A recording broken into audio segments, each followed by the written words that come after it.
মাজত মাত্ৰ আৰু ৩টা দিন ৩১ জানুৱাৰীৰ পৰা ৰহাৰ বাটমাৰী পথাৰৰ জোঙাল বলহু ক্ষেত্ৰত অনুষ্ঠিত হ'ব অসম সাহিত্য সভাৰ ১০ম বিশেষ বাৰ্ষিক অধিৱেশন। অধিৱেশনক লৈ এতিয়া উদুলি মুদুলি হৈ পৰিছে ৰহা।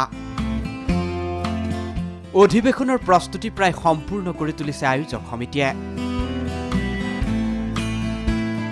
সাহিত্য সভাৰ ইতিহাসত প্ৰথমবাৰৰ বাবে মহিলা শাখাৰ আমন্ত্ৰণত অনুষ্ঠিত হ'ব সাহিত্য সভাৰ এই ১০ম বিশেষ বাৰ্ষিক অধিৱেশন।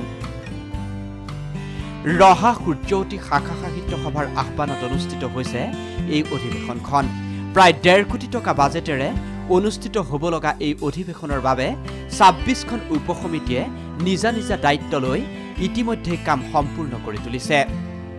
আৰ্থিক সমস্যাৰ সন্মুখীন হলেও সাহিত্যানুৰাগীক এতিয়া আদৰিবৰ বাবে সাজু হৈছে অভ্যৰ্থনা সমিতি। চাওক অধিৱেশনৰ এয়া প্ৰস্তুতিৰ দৃশ্য। এইদৰে সাজু কৰা হৈছে পতাকা উত্তোলন থলী, সাজু কৰা হৈছে মূল মণ্ডপ, সাজু কৰা হৈছে ভোজনালয়।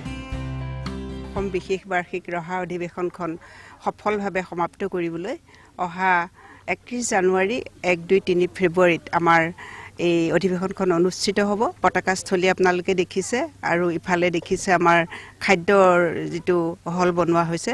তাত আমাৰ একেলগে প্ৰায় ২০০০ মানুহে খাদ্য গ্ৰহণ কৰিব পাৰিব আৰু মূল মঞ্চ মণ্ডপ বনাই থকা হৈছে আৰু আমাৰ মূল তোৰণখন এই ২ দিনত সম্পূৰ্ণ হ'ব।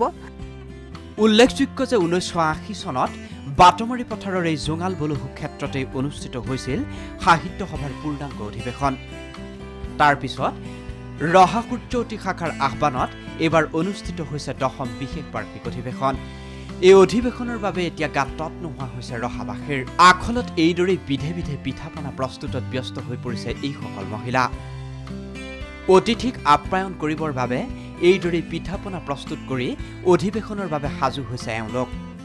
৪ দিনৰ কাৰণে ৪,০০০ ব্যঞ্জনৰ ব্যৱস্থা কৰা হ'ব আপ্যায়নৰ কাৰণে চাহৰ ক্ষেত্ৰত, আৰু তাৰ কাৰণে প্ৰত্যেক বিধৰে আমাৰ ৪,০০০ কৈ তাৰমানে পিঠা পনা লাড়ু বনাবলৈ চেষ্টা কৰিছোঁ।